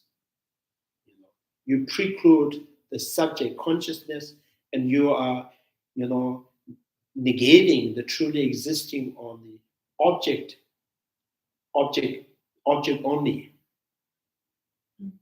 So that's negating the true existence of the tree is extrinsic emptiness. Is that right? Did I say I'm not getting it? So I said thought consciousness, the imagining the tree, right? So what is your emptiness of that thought consciousness imagining the trees? Then they would say, oh, imagining the tree, the imaginations of the tree is absence of truly existence. That is the nature, ultimate nature of the thought consciousness. Yeah. So the minority school says they don't really. They refute external phenomena. External phenomena. So the empty of external phenomena, or empty of truly existing or external phenomena, is ultimate nature of consciousness. So now this saying, it's how, empty or truly existing or external phenomena become the ultimate nature of the consciousness. It's empty of intrinsic, truly existing or external phenomena. From the Prasangika school says, it looks like it has to be emptiness of the external phenomena. And then minors say, no. Empty of truly existing external phenomena is the ultimate nature of the consciousness. Because when you empty the external phenomena, external object, and then become internal, so that is part of the consciousness. So the ultimate emptiness belongs to, or is part of the consciousness. So the Prasangika school says that's kind of extrinsic emptiness. Is a sarcastic way, it's the extrinsic, the extrinsic emptiness. So usually emptiness means emptiness, the form means empty of intrinsic nature of the form itself is the ultimate nature of the form, right? So they empty the truly existing on something else, not the consciousness, and then this is still the ultimate nature of the consciousness. Yeah, in a debate, I remember that, one time we were debating in minority school. So some of the monasteries, they propounds saying that emptiness of the omniscient, emptiness of the omniscient in the Prasangik school, medieval autonomous schools, this is called Dharmadhatu by Dharmadhatu, right? Is the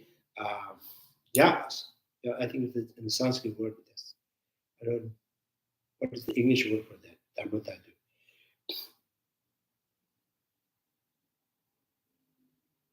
Yeah, so a Dharmadhatu. So one monastery, this is the Dharmadhatu of the omniscient, right? Some says it is kind of even exist, in a sense, in second existence, because the emptiness of the sentient being and the omniscience that precedes the sentient being. So emptiness of the sentient become the emptiness of the omniscient.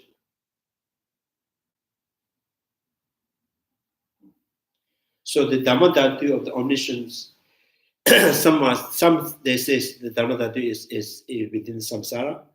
Some says the emptiness of the omniscient is not Dharmadhatu. So then we say, then you have, usually we call four kaya, suku, the kaya of the form, and the chugu. And Dharmadhatu has two kinds, Dharmadhatu of the pure nature of the phenomena, Dharmadhatu of the pure cessation of the omniscient. So, kusumriya, the three kayas. The kayas, the Buddha's body is the kaya of form. So it is Buddha. Mm-hmm. And Dharmadhatu, the pure cessation of the omniscient is one of the Dharmadhatu. And pure nature, ultimate nature of the omniscient is another Dharmadhatu. So because these whole three kayas are enlightened being, enlightened quality. So enlightened qualities is not possessed in the sentient being. So if the ultimate nature of the omniscient is not Dharmadhatu, and you are missing one Dharmadhatu, one kaya.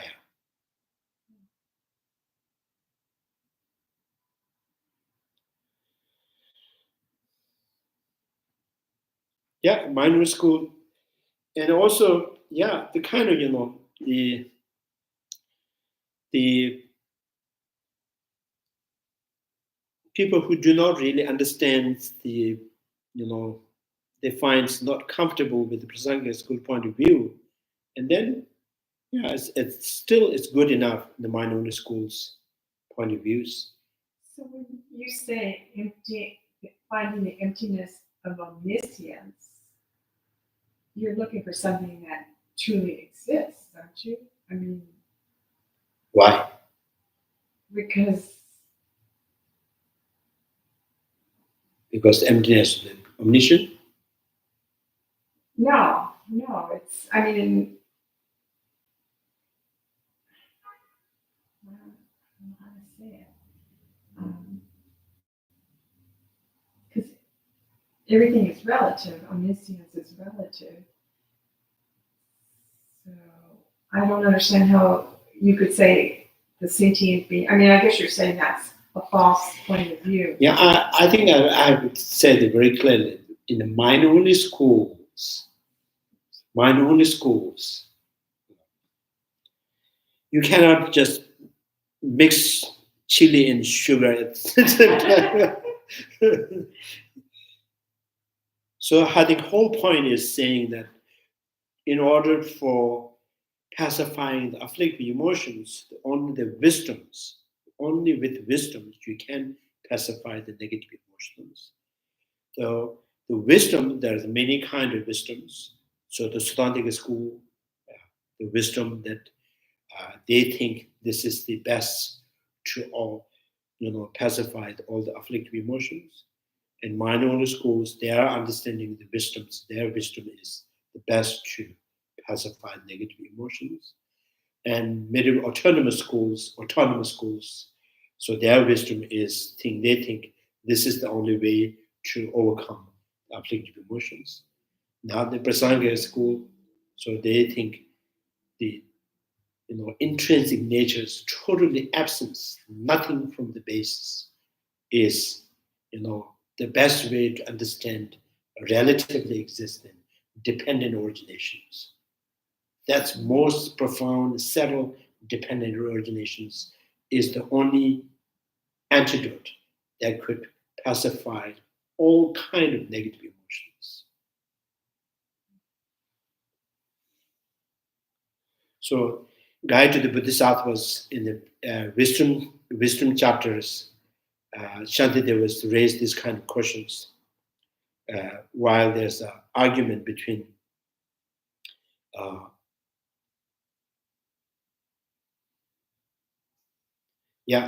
medieval autonomous schools and the Prasangika schools. So Shantideva says, like there is, the delusions, like for example, attachments. Attachment that is, you think the attachments derive from the grasping or truly existing on the phenomena, right? That condition the attachment. So that truly existing is what you think is the misconception of ignorance. And you still, the phenomena not truly exist, but things do exist inherently. So you says things do not exist truly, but inherently exist. So how about when there's the attachment that derives from truly existing has pacified by your wisdom, why not there is, attachment that is not driven by the truly existing of the phenomena, rather the attachments that is conditioned by seeing inherent existing of the phenomena. So then Shantideva says, when you reveal this, things do exist inherently but not truly exist. And why not there is sneaking attachment that is drawn by grasping an inherent nature. So which means again there's this attachment is not necessarily all the time derived from grasping a truly existence. For example, there is the attachment driven by self-grasping independent, self-grasping permanent. So when you empty the self as a permanent, you understand self person is impermanent. Maybe that has stopped, attachment that is, driven by this self as a permanent. So there's another attachment. When you empty the self-sufficient, and there is a self inherent existing is there. So you may have prevent the attachment that is driven by self-sufficient, but there is the attachment from self-inherent existence. So there is, there's a small gap that another attachment can sneak in.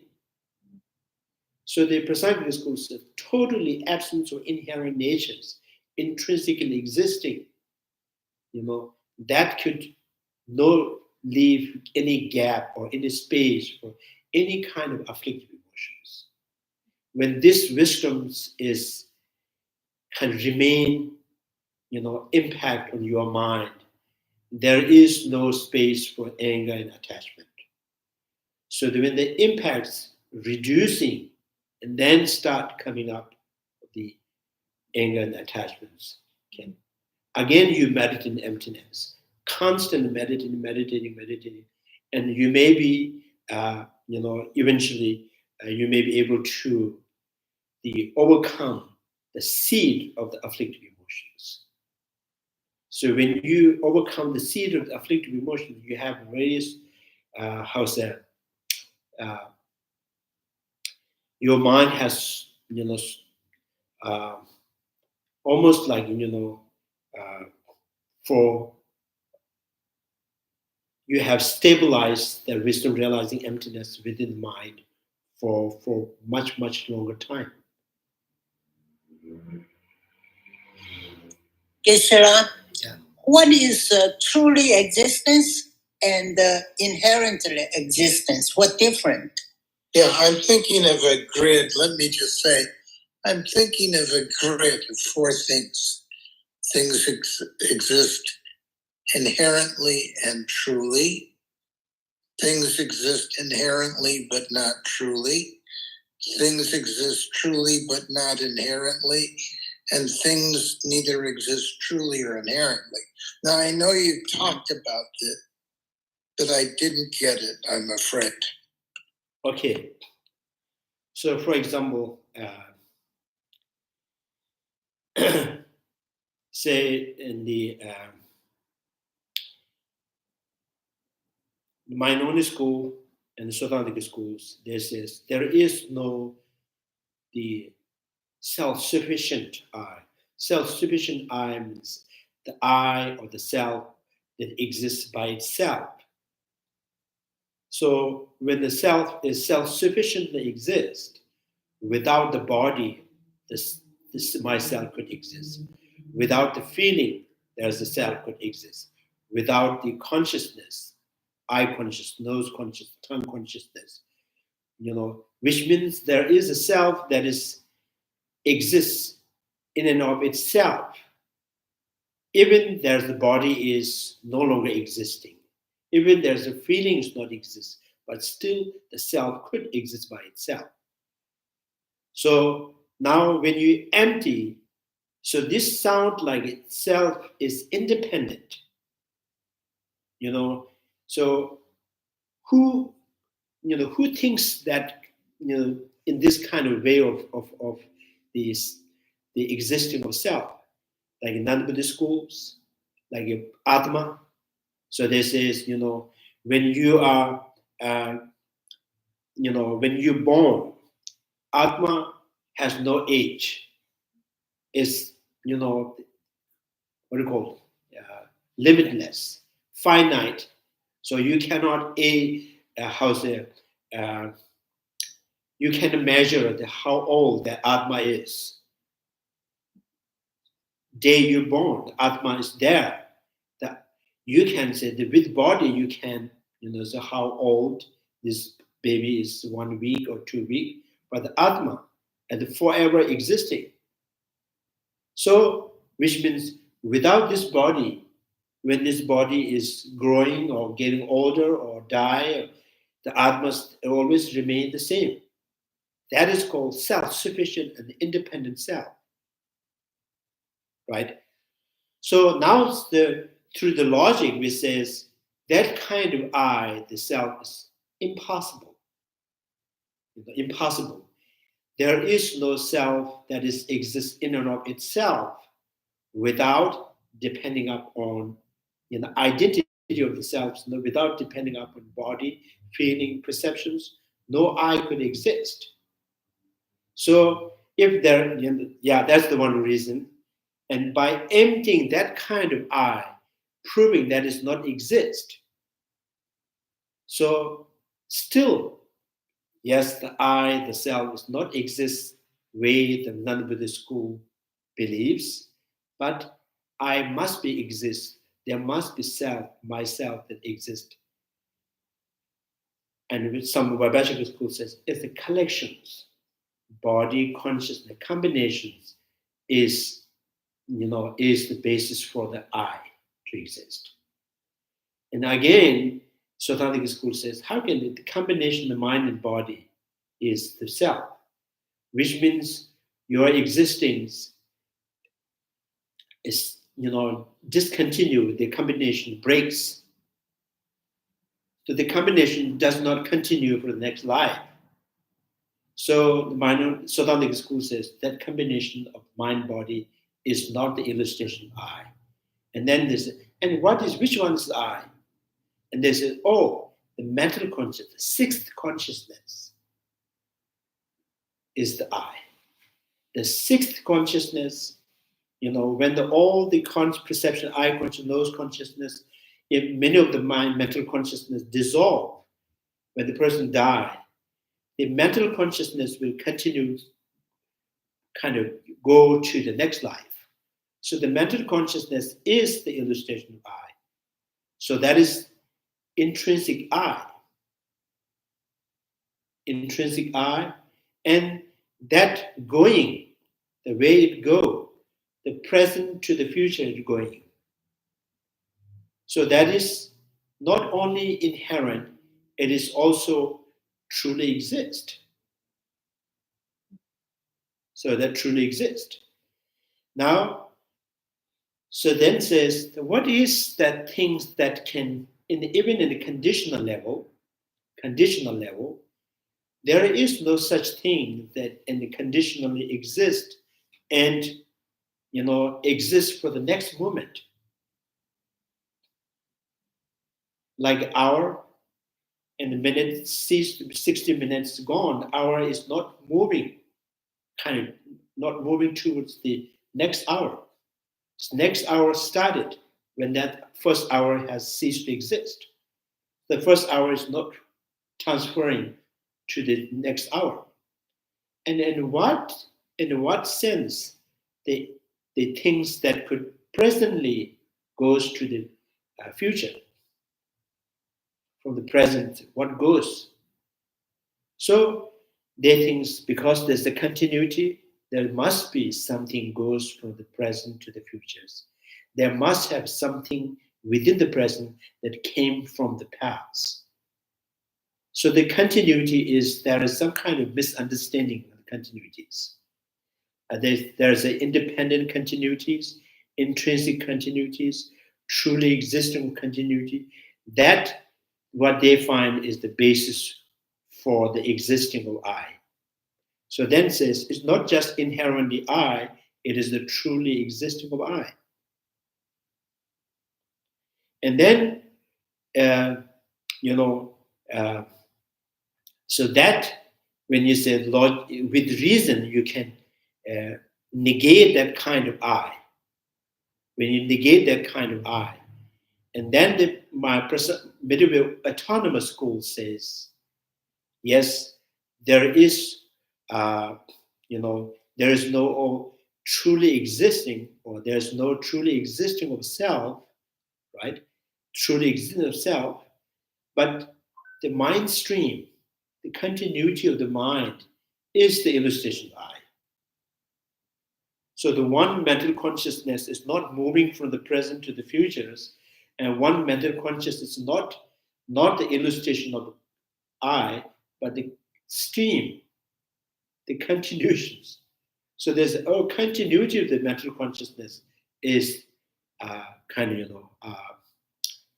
the illustration of I. So the autonomous schools takes that. So this is kind of, and the Prasangika school says you cannot say the continuities. Continuities is the continuity of the consciousness, the mental consciousness. If that is the illustration of I, the I must inherent in consciousness.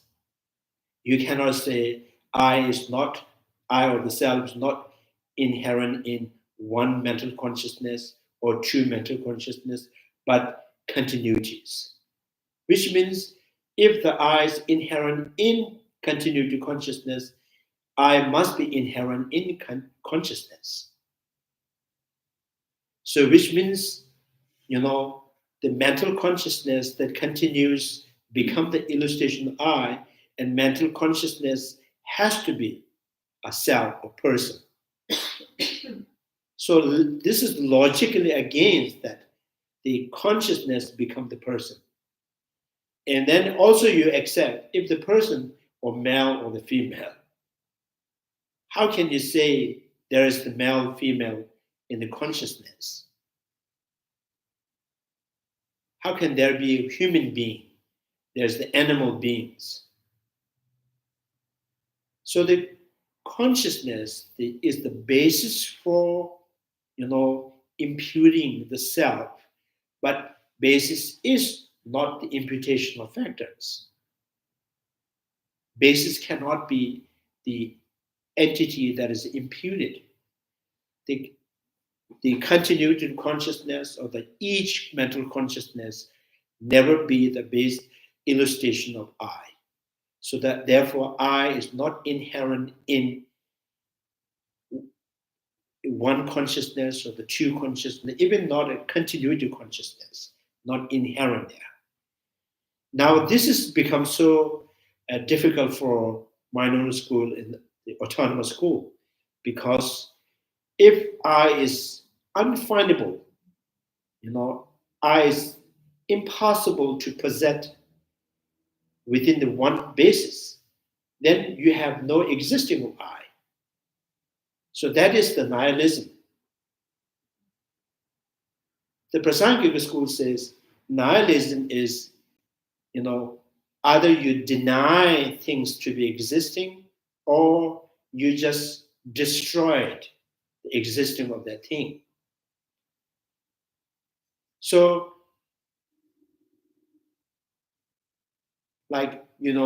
you find the tall man by depending upon someone who is shorter than that.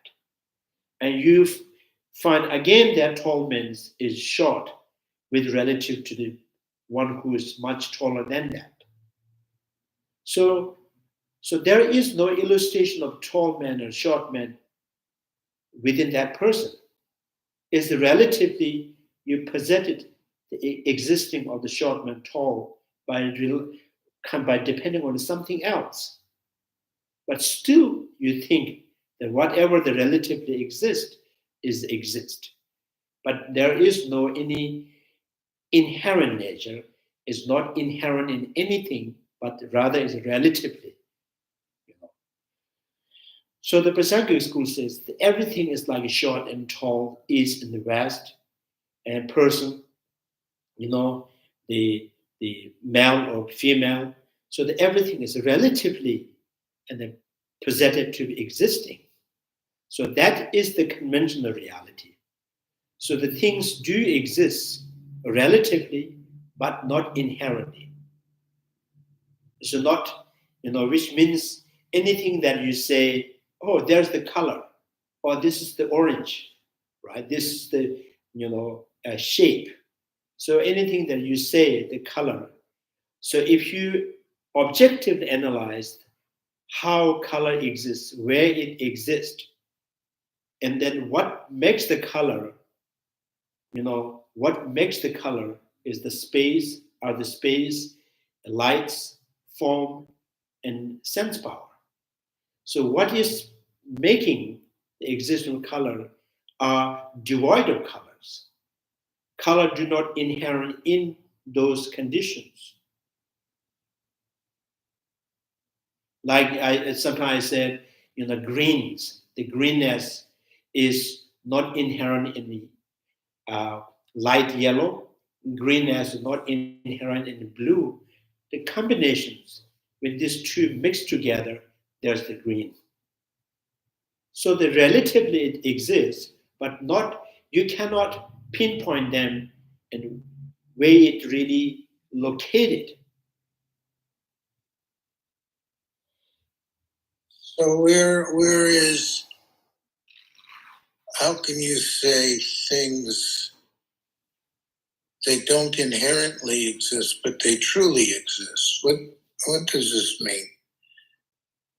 There's no one saying that there's no inherent existence but not truly exists.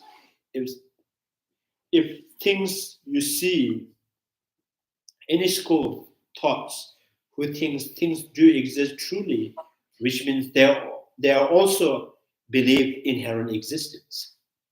So minority school, the middle autonomous schools, they see things do exist inherently but not truly exist. What does that mean? Exist inherently means, it seems to me they exist inherently, they have to be truly existent. So inherent existence is a findable. It can be recognized from somewhere. The self could be identified from either a body or the feeling or the perceptions of the mind stream. Is something you can identify that from 5 aggregates or combinations is inherent exist. Inherent means it's part of their nature. The person is part of nature of the consciousness or the part of nature of body or the feeling is inherent existence.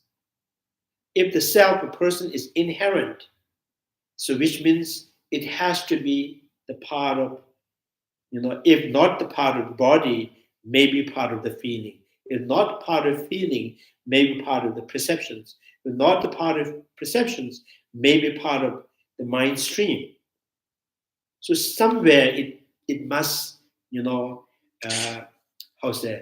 exist. Somewhere it can be identified. Is the inherent. Now, truly means what is true or not true means. So when things that become the object to you, as it appears to you, in things true nature, then it truly exists.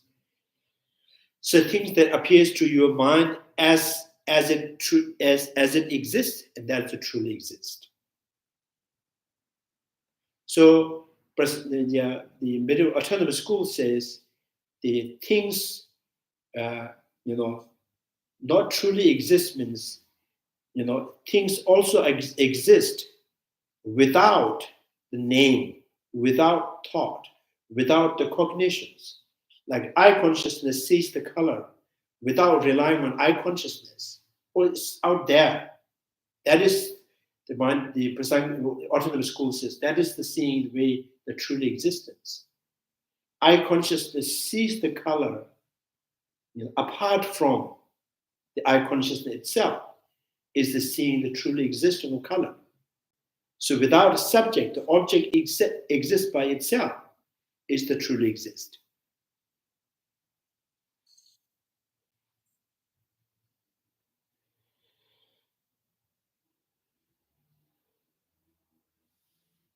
Which is impossible still, right? I mean, Yeah. Object and subject are mutually dependent. So it's impossible, but autonomous school and all of them is saying that this is how we see things, the object. So we always see the object by themselves as identified. Object themselves is exist. So that is the way you see the truly existing of the things.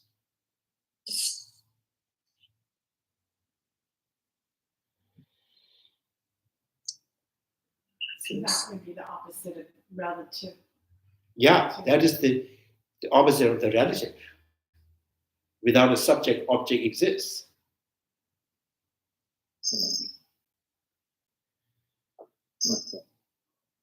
Yeah.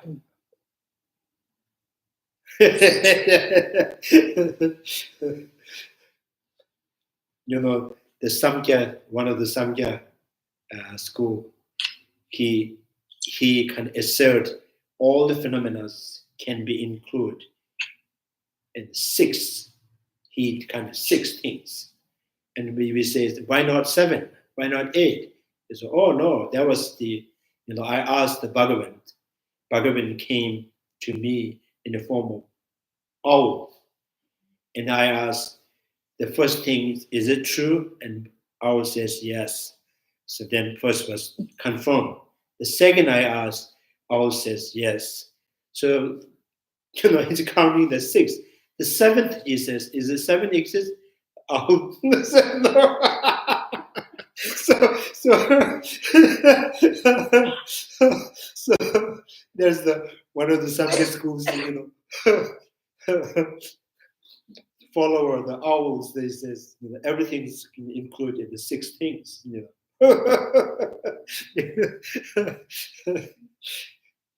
Oh, anyway, thank you.